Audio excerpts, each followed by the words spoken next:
welcome to Professor Fonagy. He's the Freud Memorial Professor of Psychoanalysis and the Chief Executive of the Anna Freud Center in London. Professor Fonagy, we have a few questions on psychoanalysis. And I would like to start with asking the most basic of them all. What is psychoanalysis? Classically, psychoanalysis is a method of treatment, but it's such an intensive method of treatment that you cannot help but discover things about the way the mind works. When you meet somebody 5 times a week or 4 times a week over a number of years, you get to know them better than almost anyone that you could possibly get to know. And it's a relationship which facilitates discovery. It facilitates discovery about the mind. It facilitates discovery about the way a mind adjusts to the social pressures, and it's an intimate process that facilitates discovery about personal relationships that you yourself have with your clients, with your patients. It's a marvelous process of discovery that, thank God, it also helps cure ordinary human misery. What is the relevance of sexuality in psychoanalysis today? Sexuality is where psychoanalysis started, and sexuality is something that psychoanalysis, in principle, if it was easy to solve, it should have solved over the last 100 years. And in some ways, of course, psychoanalysis has helped us deal with sexuality because it's more in the public domain. It's something that we talk about. It's something we can discuss. But actually, I haven't noticed my children having any less problems with their sexuality than I had with mine when I was an adolescent. And there's a reason for that, and that's the reason that psychoanalysis has discovered that for some peculiar, perhaps evolutionary reason, none of us are comfortable with our sexuality. And because of that discomfort, through understanding how we deal with our sexual problems, we also discover how we deal with problems in general in our lives. It's a big question to know why we all have problems with sexuality. I have a particular theory about it. I believe that whereas every other emotion in the human repertoire actually is mirrored or is reflected by our parents, by our mother in particular, in early infancy. When we look sad, they look sad. But when we feel sexually excited, which we do even in the womb, that is never reflected. And that's why, because of that early experience of unmirrored emotion, unmirrored affect, that we grow up feeling that our sexuality is somehow an alien part of us. How do you think psychoanalysis relates to psychiatry and neurosciences? Look, the mind is the mind, whether it's on the couch or in a neuroimaging machine or in a psychiatric consulting room responding to medication. It's the same mind. So for me, there is no discontinuity between psychoanalysis and any of the other professions that are to do with the mind. Now, from a neuroscience point of view, psychoanalysis is of particular interest because it is such an intensive student of subjectivity. And neuroscience, because of the more superficial encounter that it has with the mind, knows less about it than psychoanalysts do. So bringing the knowledge of human subjectivity that psychoanalysis has accumulated over the last 100 years in line with psychiatry, with neuroscience, is all to the good. Psychoanalysts, by contrast, have to accept that the brain is the organ of the mind, and when they actually achieve a cure within psychoanalysis, they achieve that cure because they have affected the brain. Psychoanalysis is not the only way of affecting changes in the brain. Pharmacological agents do exactly the same. So both treatments work because they affect the way the brain functions. What do you think is the relevance of psychoanalysis today?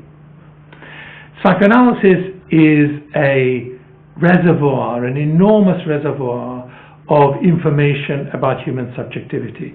Human subjectivity is, I think, the most important scientific frontier that we have, that neuroscience has certainly. Understanding the unconscious is actually paradoxically, I think, quite easy within neuroscience and other paradigms, behavioral paradigms. Understanding consciousness, understanding why we do things in terms of and how we experience the things that we do, and how that experience determines the next thing that we'll do, is, I think, at the cutting edge of science, and it's at the cutting edge of psychoanalysis. It has been for a long time. And that's where I think that the integration of science on the one hand and psychoanalysis on the other is absolutely critical. Can you say something about the specific model of therapy you and Professor Bateman developed, which is called mentalization-based therapy and is aimed at boredom and personality disorder? Mentalization-based treatment is a psychoanalytic or a psychodynamic psychotherapy. It's grown out of that tradition because it focuses on human subjectivity. It's focused on the subjectivity of borderline patients. I have absolutely no difficulty with my colleagues working with the unconscious, with childhood memories, with complex conflicts and ambivalences when they work with neurotic patients. But what Dr. Bateman and I have found is that when you use the classical psychoanalytic model with patients who are suicidal, who cut themselves, who are unaccountably, impulsively furious and angry and have affect storms, with these patients, working in that way is counterproductive, may in fact be harmful.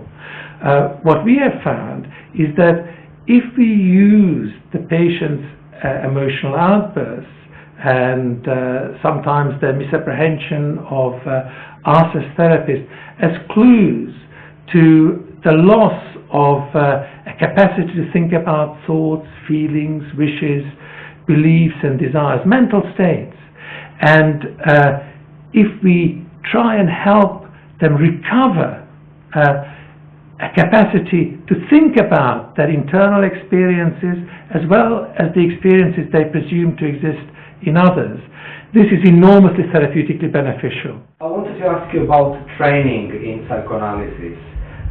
Why should one train as a psychoanalyst, in your opinion?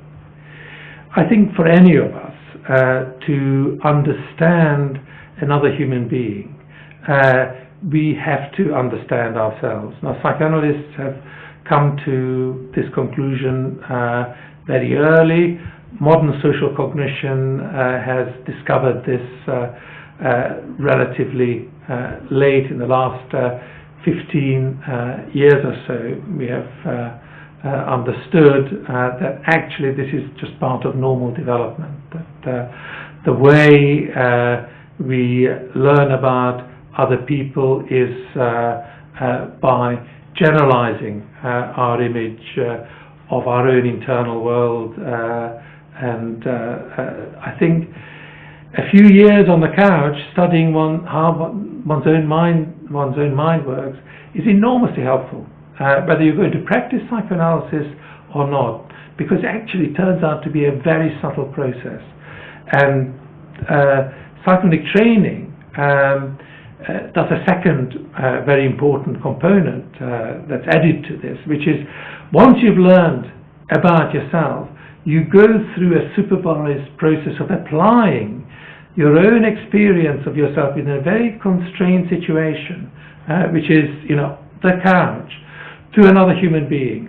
And this process of you moving from knowledge of yourself to knowledge of another person in the same situation is, I think, that enormously helpful in being able to use that self-knowledge when actually the parameters have changed more dramatically, and actually you're trying to understand people who are in dramatically different situations from yourself. In your opinion, what makes a good psychoanalyst? What kind of characteristic one should have? I don't know if I know the answer to that question, or even if there is an answer to it. I would, of course, say that someone who understands human subjectivity, someone who can mentalize very well, who understands the mental states that underpin their own and others' behavior, is the best kind of psychoanalyst. But in reality, I think the answer to that question is far more complicated. I know one study where in an insurance company in the United States, they tried to identify who the most effective therapist was in a panel of over 1,000 psychotherapists, and they identified this super therapist, the person who really was, particularly with young people, more effective than anyone else on that panel. They brought this person in to try and learn from that person. It was an old lady from a Latin American country. Didn't speak terribly good English, but just was an incredibly nice person. And as soon as they interviewed her, they understood totally why she actually achieved the results that she did. But could they replicate it from that knowledge? Of course not. One of the questions that get asked very frequently about the training is in relation to how taxing it is, not just financially, but also in terms of the burden on your private life. One of the questions we had is if one can have children and a life and train as a psychoanalyst. What do you think of that? I think you have to make sacrifices when you train as a psychoanalyst. I certainly think that you can have children and you can carry on a professional training elsewhere or do a job whilst you're doing psychoanalytic training. It may take you a little bit longer than it might take somebody else. Personally, I feel that it is the most important training that I've ever undertaken, and it was worth every minute of the 8 years that it took me. But nevertheless, I think before you embark on it, you have to have a deep interest in how minds work and to want to find out about not just how other people's minds work, but how your own minds work. And if you have that deep interest, if you have a passion about it, I think it is the most satisfactory and most gratifying occupation that currently exists on this planet. What is a training analyst? What makes for a training analyst, and whether people should go straight to a training analyst if they're thinking of training as a psychoanalyst? I think a training analyst is an experienced analyst, and I would certainly, if I was trying to find an analyst, I would certainly go to someone who's experienced for two reasons. Firstly, because experience does teaches one things, but secondly, because that person has the passion about human beings, has the passion about understanding people, which made them stick with the profession over a long period of time. Now, unfortunately, in some societies, training analysis goes with political power, and because of that, individuals go forward to become training analysts who are interested in that mainly because of the political power that it bestows upon them. And I think that kind of corrupts the system. I would much prefer psychoanalytic organizations that had training analysts, had these people who are particularly concerned with psychoanalysis, but actually it gave absolutely no political power to these individuals besides that which they could achieve through their own qualities as human beings. Then I would always recommend, if that was the case, I'd always recommend go to a training analyst. What can you say of the use of infant observation as part of the psychoanalytic training? I did infant observation as part of my psychoanalytic training, and the supervision was critical that I received. It was a couple of aspects of it that I found quite valuable. First was trying to understand what motivated the people that I was observing, what could possibly motivate the people I was observing, kind of trying to arrive at a plausible model of minds, both the infant's mind, the mother's mind, that would help me account for the interaction that I was privileged to be witness to. The second was that it taught me patience, that actually for oftentimes you just have to sit there and wait before things make sense. And where I find myself differing from my colleagues who did not have the benefit of infant observation but also of the analytic training is that they want to know too quickly. They want to feel that they know.